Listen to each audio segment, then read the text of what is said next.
Hello everyone, this is question number 1 of exercise 6.5 and question is PQR is a triangle right angled at P. PQR एक triangle है जो कि ये एक triangle है। अब ये PQR एक राइट एंगल ट्राइंगल है एट P पर राइट एंगल है। दैट मीन्स कि P पर 90 डिग्री का एंगल है।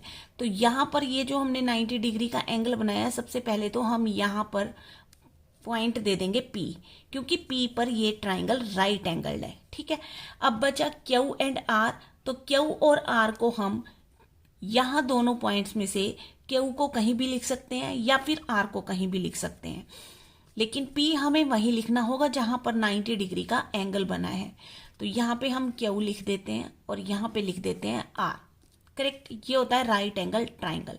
और जब भी एक राइट एंगल ट्राइंगल होता है तो अगर उसकी कोई भी मिसिंग साइड हमें फाइंड आउट करनी है, then we will use Pythagoras theorem. Correct, कभी भी राइट एंगल ट्राइंगल हो आपके पास तो आपने हमेशा यूज करनी है पाइथागोरस थ्योरम। अब पाइथागोरस थ्योरम होती क्या है? अब देखो, लेट्स सपोज कि ये एक राइट एंगल ट्राइंगल है। उसमें क्या होता है पाइथागोरस थ्योरम में कि एक राइट एंगल ट्राइंगल था ना, इसकी जो तिरछी साइड होती है इसे हम हाइपोटेन्यूज कहते हैं। सो ये जो हाइपोटेन्यूज वाली साइड होती है इसका स्क्वायर इक्वल होता है ये जो दो साइड्स बची इनके स्क्वायर के सम के इक्वल। करेक्ट, तो यहां समझते हैं इसे कि लेट्स सपोज कि ये राइट एंगल ट्राइंगल है, ये 90 डिग्री का एंगल है। इसकी एक साइड है A, दूसरी साइड है B और तीसरी साइड है C। ये जो तिरछी साइड होती है ना इसे हम कहते हैं हाइपोटेन्यूज। और जो हाइपोटेन्यूज वाली साइड होती है वो राइट एंगल ट्राइंगल की सबसे बड़ी साइड होती है।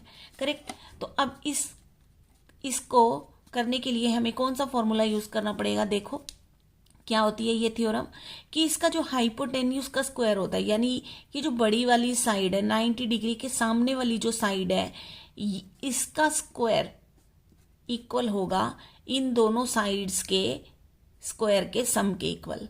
तो B का स्क्वायर और C का स्क्वायर। तो ये होती है पाइथागोरस थ्योरम। इसी थ्योरम का यूज करके हम इस क्वेश्चन को सॉल्व करेंगे।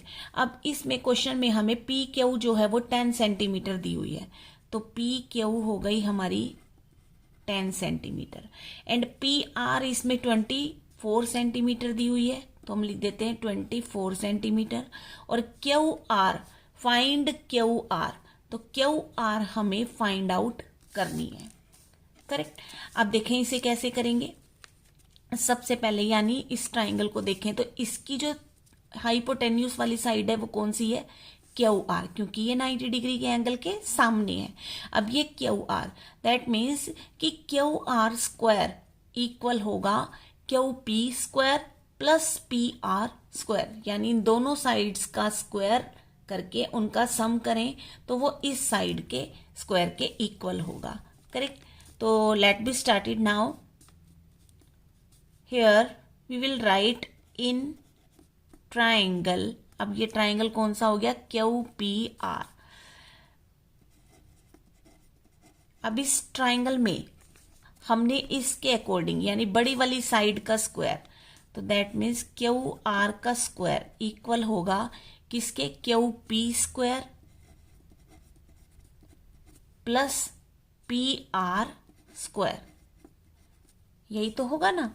अब QR स्क्वायर, क्योंकि ये तो हमें फाइंड आउट करनी है तो एज इट इज इसे कॉपी करेंगे हम। और QP स्क्वायर हमें कितना दिया हुआ है? 10 सेंटीमीटर, दैट मीन्स 10 का स्क्वायर और प्लस PR मीन्स 24, तो यहां पे आ जाएगा 24 का स्क्वायर।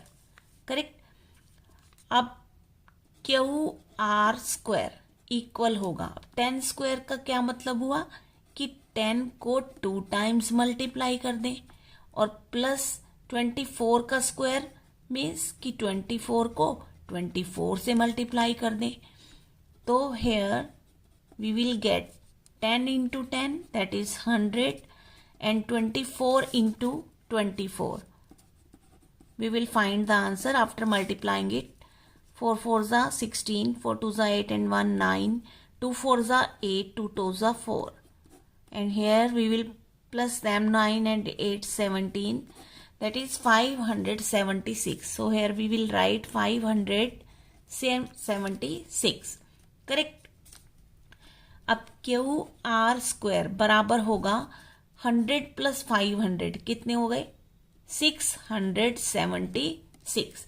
अब यहां पर हमें इस 676 के क्या करने होंगे, प्राइम फैक्टर्स करने होंगे.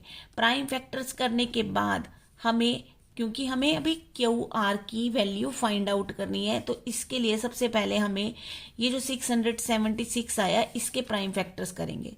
तो प्राइम फैक्टर्स क्या होते हैं, प्राइम फैक्टर्स में सबसे पहले हमें देखना होता है कि कोई नंबर 2 से डिविजिबल है या नहीं, और इसके लिए आपको डिविजिबिलिटी रूल्स आने चाहिए. अब डिविजिबिलिटी रूल में अगर हम इसे 2 से देखते हैं तो 2 का क्या रूल होता है कि लास्ट डिजिट 0, 2, 4, 6 या 8, अगर इनमें से कोई भी होगा तो वो नंबर 2 से डिवाइड हो जाएगा. तो ये नंबर 2 से डिवाइड हो जाएगा. अब 2 से ये कितने से डिवाइड होगा देखें, 2 3 ज़ा 6, 2 3 ज़ा 6, 2 8 ज़ा 16. ठीक है, आप अलग से इसे डिवाइड करके देख सकते हैं.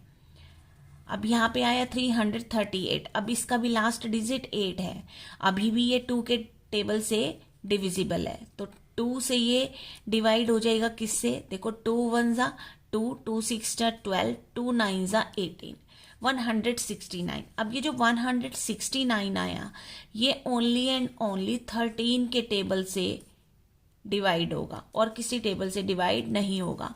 तो 13 1 ज़ा 13 एंड 13 3 ज़ा 39. तो ये 13 से हो गया, अगेन ये 13 से हो जाएगा. ठीक है, तो अब ये जो इसके प्राइम फैक्टर्स आए उनको हम यहां पर लिख लेते हैं. तो अब क्यू आर, अब ये क्यू आर स्क्वायर हमारे पास क्या हुआ, देखो 2 मल्टीप्लाई 2 मल्टीप्लाई 13 मल्टीप्लाई 13. ठीक है, अगर हम इसे देखें ये क्यू आर स्क्वायर है, अगर हम इसे भी 2 बार लिखते हैं, देखें क्यू आर और क्यू आर, और इसको हम फिर से नीचे ऐसे एज इट इज लिख देते हैं, तो यहां पर आपको ये स्टेप अच्छी तरीके से समझ आ जाएगा. अब देखो ये 2 बार है. ठीक है, सिंपली आपने इस 2 में से हमें एक बार नीचे ले लेना है, यानी कि पेयर है, पेयर में से हमने यहाँ पे एक लेना है. ठीक है, अब यहाँ पे भी ये भी पेयर है और ये भी पेयर है, तो इन पेयर में से भी हमें एक एक वैल्यू को लेना है. जैसे 2 इंटू 2 है तो यहाँ पर 2 ले लेंगे, और यहाँ पे 13 इंटू 13 है तो यहाँ से हम 13 ले लेंगे. करेक्ट, ये वाला स्टेप अच्छी तरीके से समझना कि क्यू आर स्क्वायर के ये हमारे पास प्राइम फैक्टर आए. अब हमारे पास जो पेयर बने, हमने पेयर में से सिंगल वैल्यू लेनी है.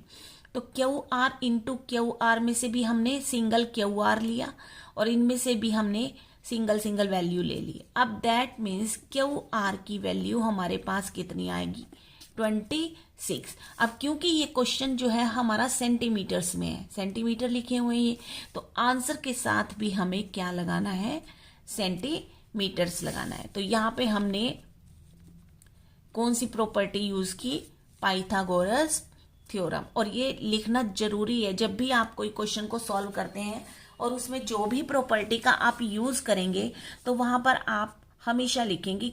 अब जैसे इसको हमने पाइथागोरस प्रॉपर्टी से निकाला तो हम लिख देंगे बाय पाइथागोरस थ्योरम. तो ये हमने क्वेश्चन को सॉल्व कर दिया. Correct. So this was question number 1. मिलते हैं फिर नेक्स्ट वीडियो में. Thanks for watching.